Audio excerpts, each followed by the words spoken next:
Hi and welcome back to Bookkeepers Bootcamp. I'm Zoe Whitman. I'm here with Jo Wood and we're joined by Steph Merrill. Hi Steph, how are you? Yeah, I'm good, thank you. How are you both? We're really good. Yeah, I think we're just having a really good, busy, lovely, inspirational week and it feels so good. So yeah, we're really well, thank you. Steph is a popular guest on the Bookkeepers Podcast. You've spoken to us a few times about your business and your growth.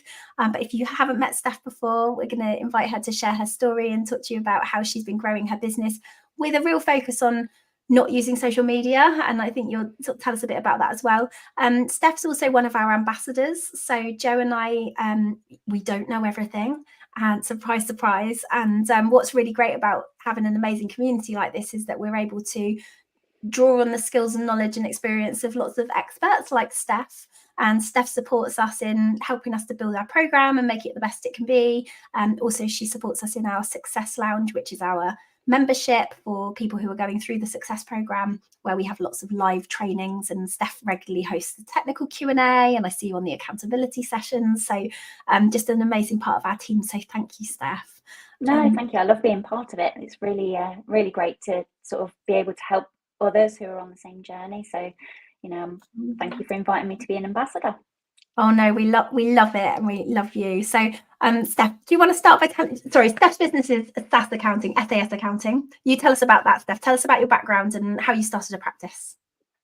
Yeah, so background, I've been 24 years in the accountancy profession, started in practice for about 15 years, moved to industry. So I was financial controller of a corporate hospitality company for about 6 years, and really had sort of no passion to set up on my own. I was always quite comfortable in a job. Didn't really feel like I had the confidence to be able to do it, although quite a few people would often say to me, have you ever thought about setting up on your own? And it was really just the pressure of being in that corporate role and being pushed to my limits. I got to breaking point and I had to quit with no job, no plan, but just knew I had to make something work. So that was in February 2019, and here I am almost 5 years later, and it's been the best thing that I've ever done. I'd say it was the confidence thing for me to not really know that I could do this, but I think having no options, sometimes you just get pushed out of your comfort zone, you make it work, and then you find your tribe, and having people like yourselves and the other people in the Success Lounge just really helps you support on that journey. So interesting how so many of us find this profession or set up in practice when we're forced to because of circumstances out of our control. Yeah. Do you think you'd have ever started a business if you wasn't forced into it as such? No, I don't think so. I really loved the work that I was doing. I loved working around people, and even now I would say that's probably the thing I miss most about what I do and what I did, is working with a really nice group of people. But yeah, I think having that push to get me to where I am now has been the best thing for me, because the stress of that corporate role I know was making me really, really ill. And now that I've been able to create the life that I've got, not having the stress really has been the key thing for me. But I don't think I would have ever done it if I hadn't have been pushed into it. So you found yourself in a position that you needed to set up on your own. How did you get started? I mean, obviously you've had a wealth of, you do not look old enough to have been in the industry for as long as you just mentioned.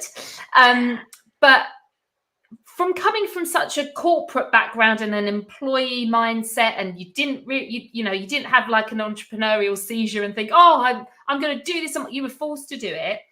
What were some of the first things? Like, did you think about the clients you wanted to work with? Did you know what your business was going to look like, the services? Or so how did you get started, and who was your first client? Yeah, so I had absolutely no idea. I think setting up on my own, knowing a couple of my friends that had done the same, I think my first thought was I'm going to deliver year-end accounts, tax returns, and sort of all that compliance stuff. Very quickly realised that when you're 6 years in industry, you haven't really kept up with sort of tax legislation and things like that, because you had another accountant that dealt with all of that. So then within a few months, it was sort of, what are you going to do? You know, are you going to go back and relearn all of this, or is there something else that you can offer? So the first thing that I did was go to a networking event. I'd been to a couple of networking events in my corporate role, but not a massive amount, because they didn't feel like, you know, anybody really needed to go out networking. They were a sales company, you know, they were doing telesales. They didn't really need you to physically meet people. But for me, it was kind of a bit of a confidence builder as well. So I just started going to a local bar that was around the corner, and they would do like a coffee morning and a bit of breakfast. And there was just some local businesses in there, and I'd only come across it by chance, just walking to work. I was like, oh, what's that group of people doing in there? So I attended, got chatting to a couple of people. One of them was like a sales coach, and I thought, oh, he might be, you know, a great fit for the company that I was working for. So we started building up a bit of a relationship, and he then set up a networking event of his own that was like a dinner club, a bi-monthly dinner club, where business owners would come together, have an evening meal. There would be a speaker and a bit of a round table discussion about the topic. So I attended one of those, got talking to a couple of people, met my first client there, who is still a client of mine today, because he came up to me after we'd done a bit of a round table intro, and he said, I really feel like I need your help. The way that you talked about cash flow and things like that, no one's ever talked about that before. And he's like, I feel like I could really do with that support. So I had a conversation with him afterwards, and as I say, he's still a client of mine almost 5 years later. But also the sales coach guy that had put on the event, he introduced me to a recruitment consultant. He was like, I think you really need to meet this guy. I think he'd be great for you, even if it was just getting you a little bit of interim work while you're finding your feet. So I had a conversation with this recruitment consultant, and got an interim contract. And I don't think those kind of work should be discounted either. I know it can feel like you're going back into a job, but sometimes having something like that alongside setting up can help with, if you've literally cut off your source of income like I did, and you've still got a mortgage to pay, sometimes a little bit of interim work can help. And actually, I've still got that relationship with that recruitment consultant today. We meet up, we go out for dinner. He'll always pick up the phone to me if he's got a client that he's trying to employ a role for. He'll always pick up the phone and say, actually, is this something that you could do? You know, does it need to be an employed role? And I think having a relationship with a recruitment consultant can also be quite a good thing, because, you know, with the world changing, there are going to be companies that aren't necessarily looking to recruit for positions like ours. And if they can fill that gap for their client, who is also looking for other roles, it means they maintain that relationship with that client, and they've also solved that client's problem as well, and also helped us along the way. So don't ever discount conversations with recruitment consultants either. They're not always just pitching to get a fee. You know, sometimes it can be a really great relationship. So from there, I worked with that. I was in that interim contract for about a year and a half, and just continued to go networking, really, speaking to people. When I initially started my business, I did do a couple of Facebook posts. I was active on Facebook at that time, and I didn't necessarily advertise what I did. I shared personal experiences. So how I got myself out of 50 odd grand's worth of debt that I'd been left in from a relationship that had broken down. and just talked about a couple of the challenges that I'd had throughout life that were sort of financial related. And I did pick up a couple of clients from there, like plumbers really, that needed tax returns. And I took them on and I kept those for 2 or 3 years, but I've now sort of moved them on to another business, because tax returns, dealing with HMRC, it's just not my bag. So I came off social media really completely, like Instagram and Facebook, back in 2020.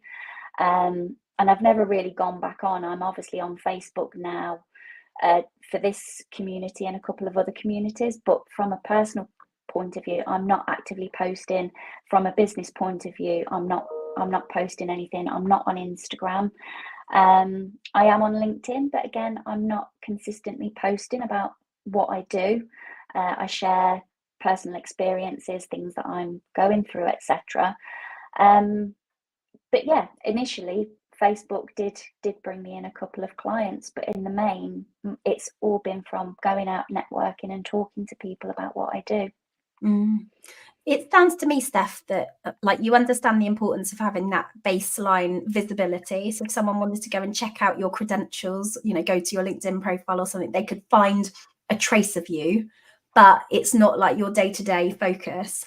What I'd really love to know is, you said this client you got in the networking group, you had a conversation, you were talking about cash flow, and he said to you, no one's ever spoken about cash flow in that way before.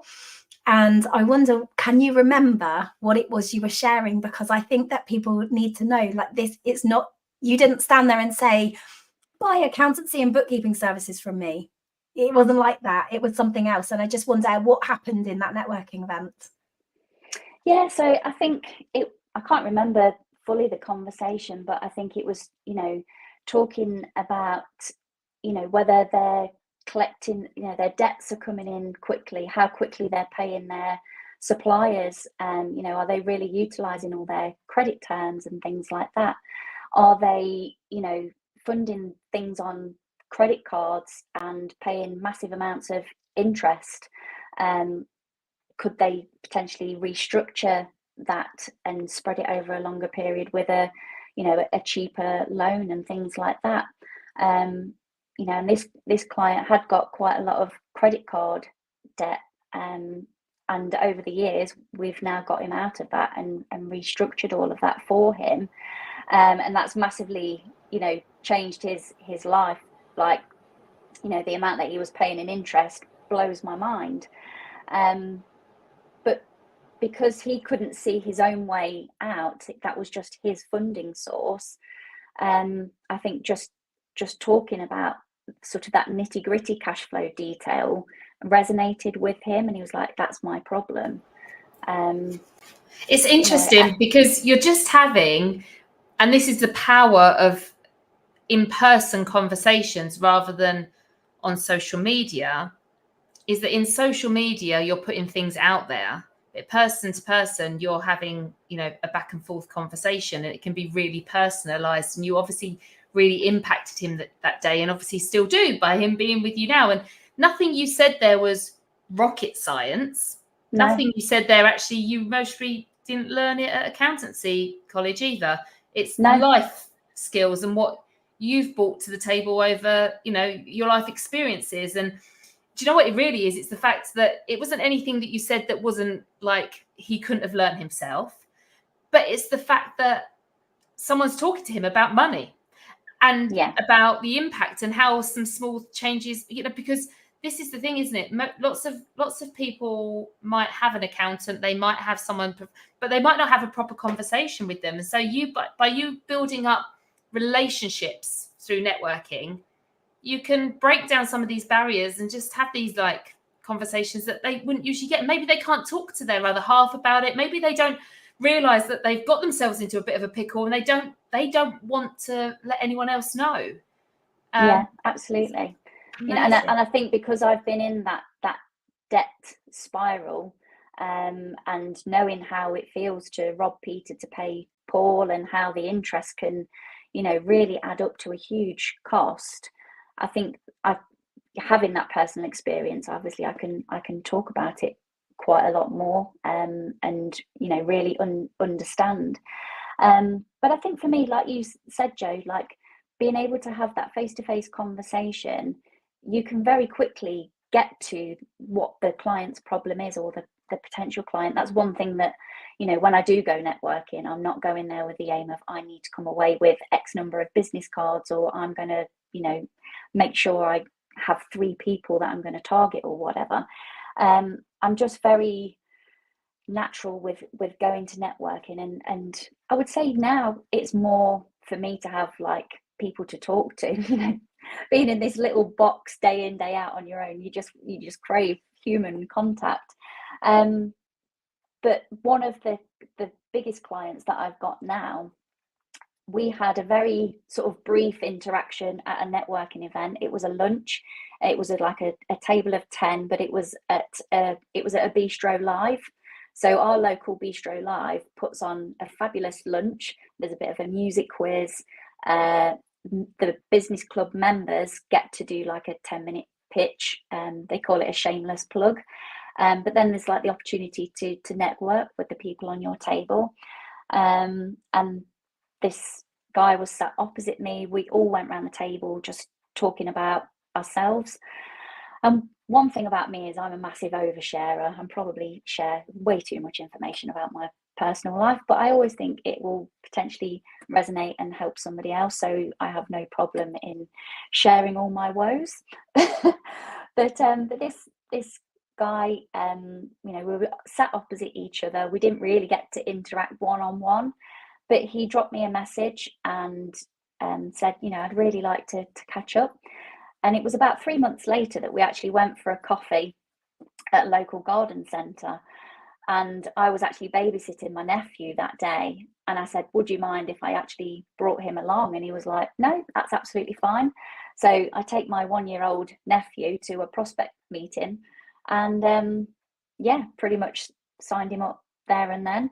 He's one of, you know, my biggest clients. I've been working with him for just over 2 years now. And that was just two meetings. You know, one where, you know, it wasn't specific, and then just a catch-up coffee after that. But I think because he was able to see how I was as a person, and, you know, liked the way that I talked about business and numbers and things like that, but also could see that family and things was really important to me. We just clicked, and we have a great relationship. We've got a great friendship, and yeah, it's I think networking for me has definitely been an enjoyable part of this job. And I call it a job because I never see myself as a business. I feel like I've just created a really nice job for myself. Oh no, we got work to do.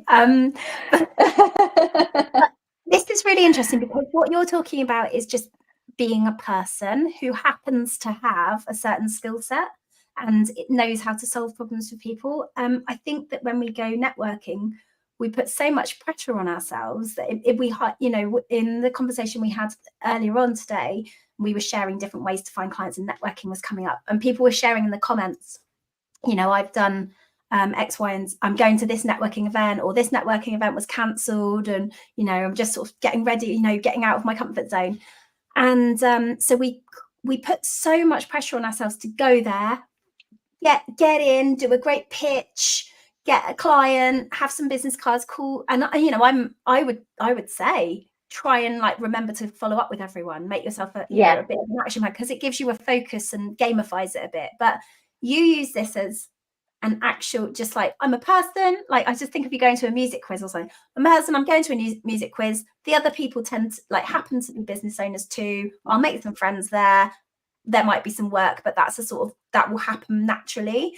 It's like when you think about dating, or like online dating, or speed dating or something. I've been speed dating in my days before Ollie, and the pressure to meet the man of your dreams at speed dating was like, so it was so intense. And I think maybe we go to networking feeling like that, but it doesn't have to be like that. And I wonder, Steph, how often do you go networking? How often do you do that? Is that part of your routine? Yeah, so to be honest, the last few months I haven't been particularly consistent with it. With moving house, I've just been like so busy with everything, and I keep putting these networking events in my diary, and then I'm like, oh, I really could just do with getting this sorted. So I haven't been, but there are so many great local networking events around me that I try to go to, probably 3 or 4. They're all free, sort of in coffee shops or things like that. I'm going to one tomorrow, not tomorrow, Thursday, which is at our local football club, Leicester City Football Ground. And that's actually a bigger occasion. That's probably like a 3-hour event where it's a bit more structured. There'll be a speaker. But in the main, the ones that I go to are kind of just the informal, stand around, have a chat.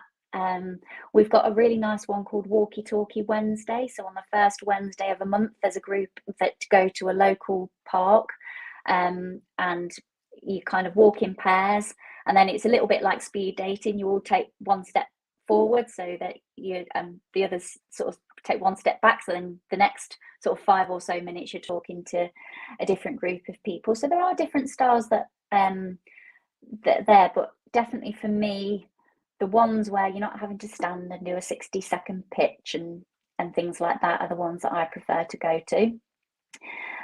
Don't get me wrong, BNI can be a fantastic source of business. I've seen lots of businesses be very, very successful. I've been a guest a number of times, and this is one thing that you can help your clients with, particularly if your clients are in BNI. Go as long as their guest, because they will massively appreciate you helping to hit their targets, and they will be forever grateful. Because with BNI, if you're in business on your own, the commitment to BNI is massive from my perspective, and it can almost become a full-time job in itself, keeping up with all the trainings, the one-to-one calls, the targeted referrals and things like that.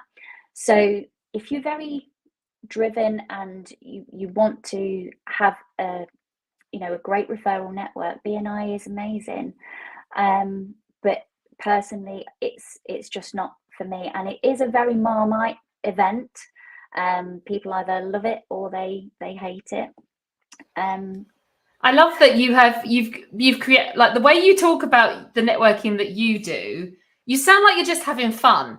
And I think, and I think this is not, people don't believe that you can work and have fun and create a business.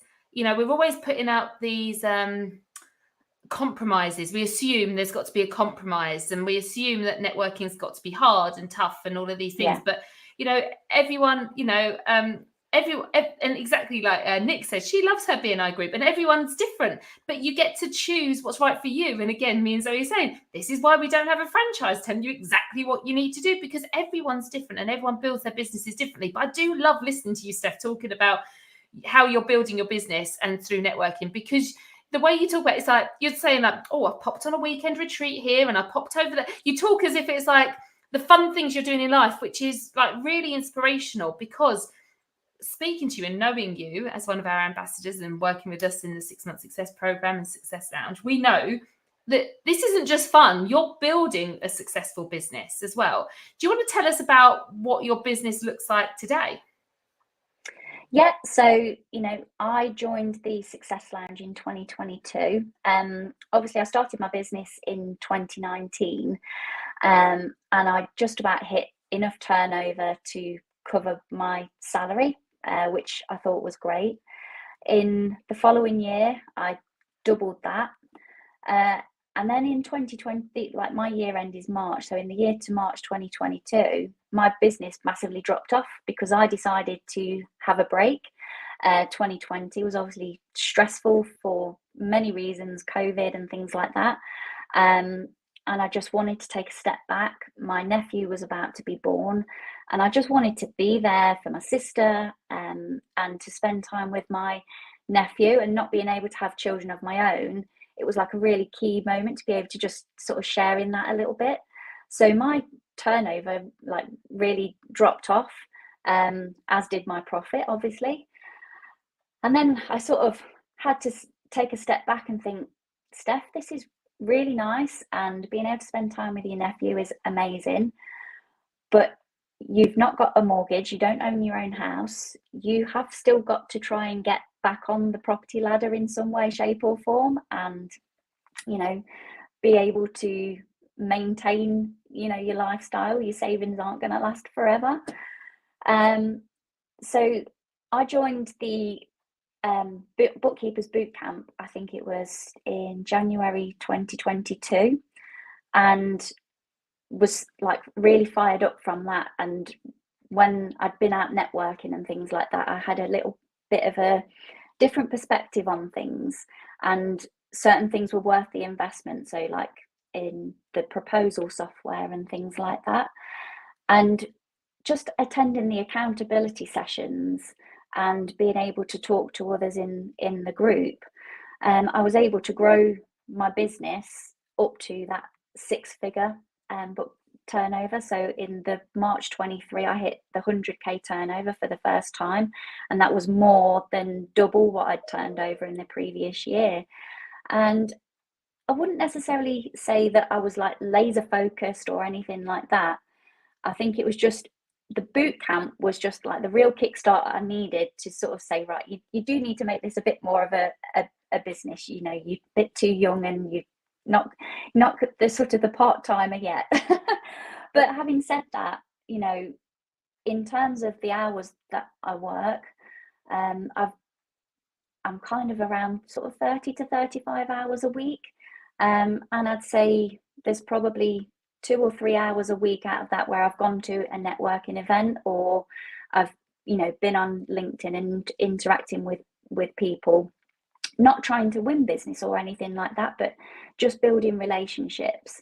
And as I say, the clients that I'm working with, so like my first client, I've still got him as at today. And I work with around 8 businesses in the main. I've got a couple of smaller ones, but I've got a very small portfolio of clients that I work with, because I'm definitely more down the advisory side of work than the compliance. So I'm not looking for volume. I'm not constantly having to fill a pipeline. And I think for me, the clients that I've got, you know, we've got a great relationship, and I think that's one thing that, you know, really helps to solidify clients and keep them in the longer term, is really taking an interest in them personally and them feeling like you've got their back. You know, obviously we've got our duty from a compliance perspective and things like that, but, you know, being able to show an interest in their families and knowing when they're going on holiday, you know, so you can offer extra support if they're going to need it. You know, I had a client that was seriously ill this time last year, and, you know, it was so stressful trying to almost run his business with the other people that supported him. And I think that was quite a wake up call as well, is to, you know, how important it is for us as individuals when we are working on our own is to sort of have that all sort of planned and things as well. Yes. Oh my gosh, Steph. Do you know, I really like, I know that you really do genuinely care about your clients. I can't remember what you said just now, but in terms of you want them to know that you're there for them, but you actually do want to be there. It's not just you want to. And it made me think of there's this model. It came up recently in a coaching session Joe and I were in, I think, and it's about be, do, have, right? So there's lots of things, and I've heard it before, and I can remember speaking to Beju Solanki, who's been on the podcast about it, and other people about it, and reading about it.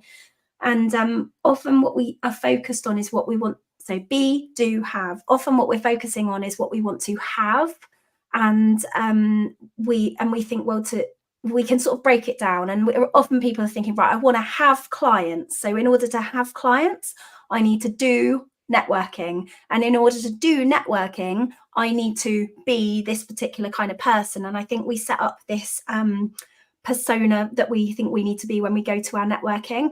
But what you do, Steph, And this is really random. I've got a load of affirmation cards on my desk. And one of them says, attract what you want by being who you want. And I think for Steph, from your point of view, you are being just Steph. You're being Steph, going and doing the things you enjoy, going to events you like, with people that you like hanging out with, and doing the networking with those people by being Steph. And then by doing those things and being yourself, you're finding the clients, and it flips the whole thing. And I love that, because there's nothing like engineered here around finding clients. It's just that you're just Steph and you're doing your thing in the way you love it. And that I love that. Yeah. I think, initially going out networking, it can be a little bit stressful. And, don't get me wrong, I have been caught out a couple of times with a bacon cob in one hand, a cup of coffee, and somebody wants to shake your hand, and you kind of have that awkward situation, like, do you hand them the cob or do you hand them the drink? And you've got a massive handbag and you're shaking it around and you can't find your business cards, and you're like, I'm sure they're in here somewhere. But we can learn from those experiences and tweak it as well. So when I go networking, I make sure I've got a crossbody small handbag, so that business cards and everything are just within reach. I know they're in there. And it's still got two hands free. But it's one of those things where it can seem really, really daunting. But everybody's going to be in the same boat. There's going to be so many people that have only gone there for the first time. But I think as well, just, even if you only speak to one person there and you go to the same event the following month and you speak to that same person, I think sometimes there can be a perception where you need to go networking and you need to make sure you're speaking to different people all the time. But I think sometimes, if particularly, you're not feeling confident, go to the same networking event and just speak to the same one or two people initially, and just build your confidence just talking to those people. They will then get to know you and understand what you do. They'll then introduce you to the next person. And you don't have to, because I think sometimes when I've been networking, you'll be in a conversation and somebody literally just comes and stands in the middle of the two of you, really awkwardly looking at you as if to say, right, I feel like I need to talk to you now. Please talk to me. Please talk to me. And I think that's their nerves, that they don't know how to initially start a conversation with people. And,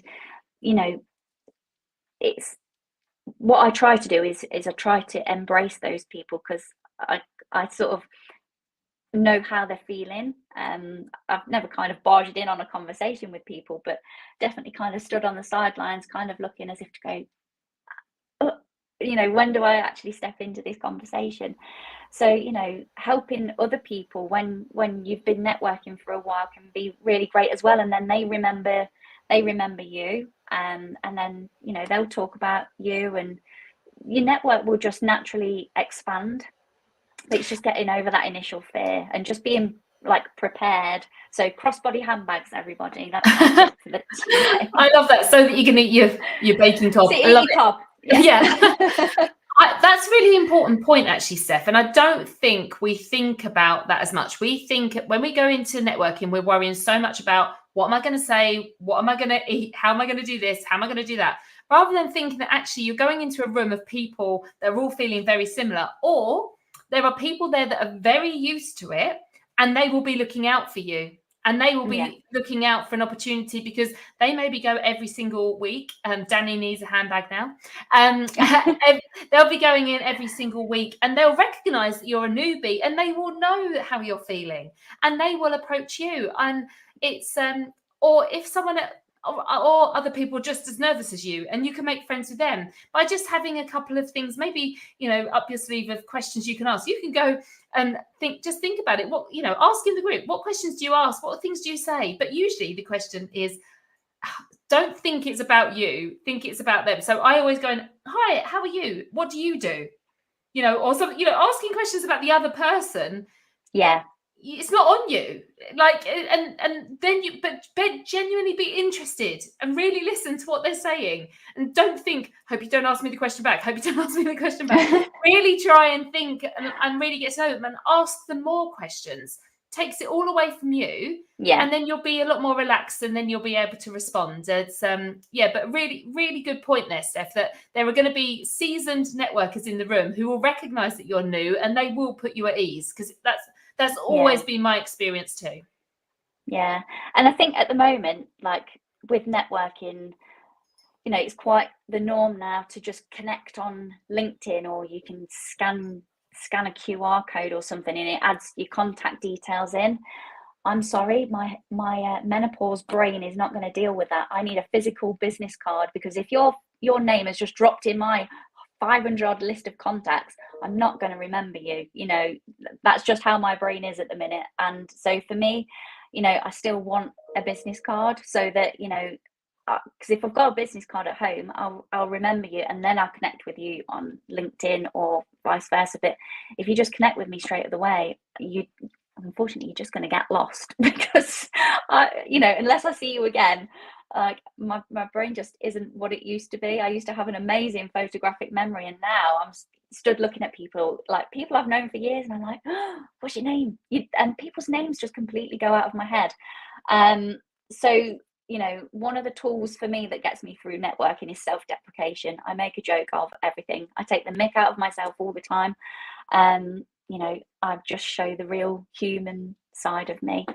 And yeah, at networking, you know, a lot of the time there's quite a lot of females that I talk to, and we're talking about all the stuff that we're actually going through in life. We don't really talk about business, and it does become like just meeting up with, you know, a group of friends for a coffee, which is really lovely when you're working on your own.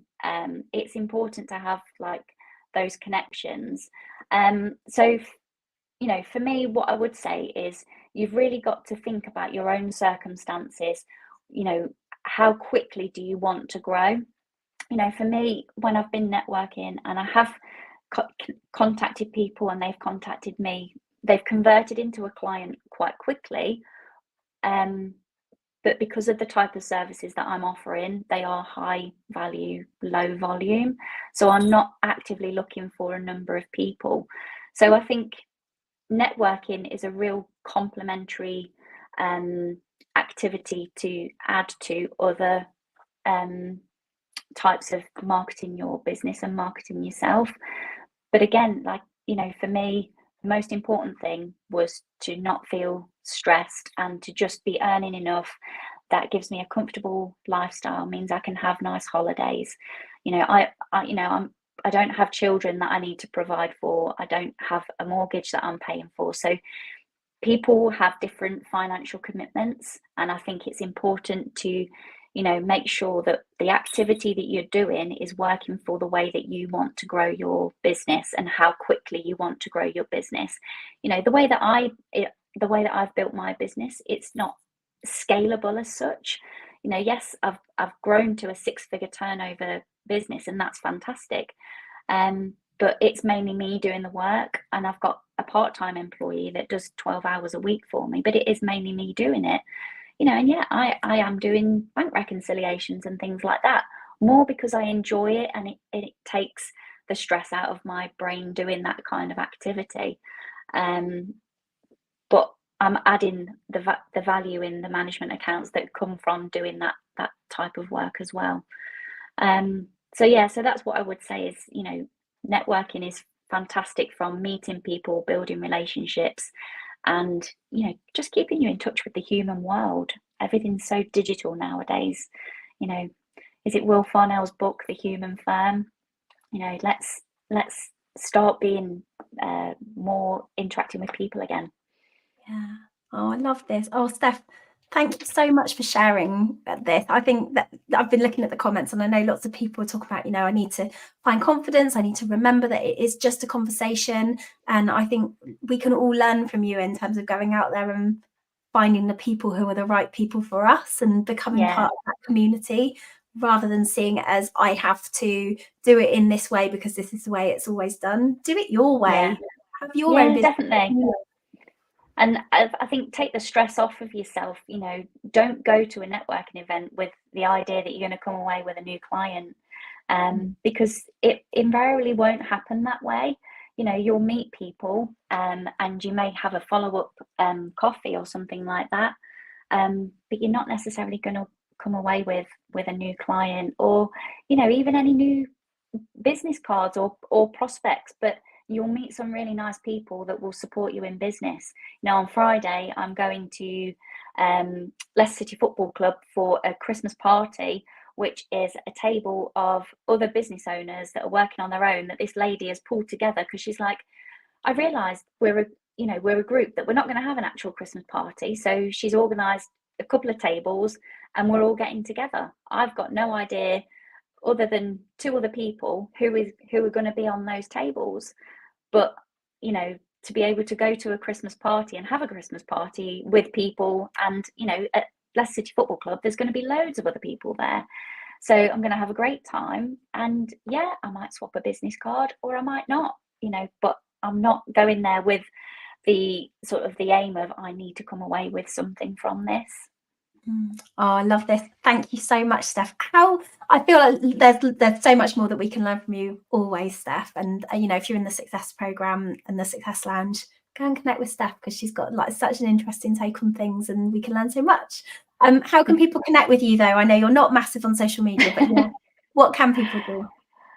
To be honest, LinkedIn probably in the main. I know I get lots of Facebook requests, but I'm so wary of them, whether they're genuine or not. I see so many people saying, don't accept a friend request from me.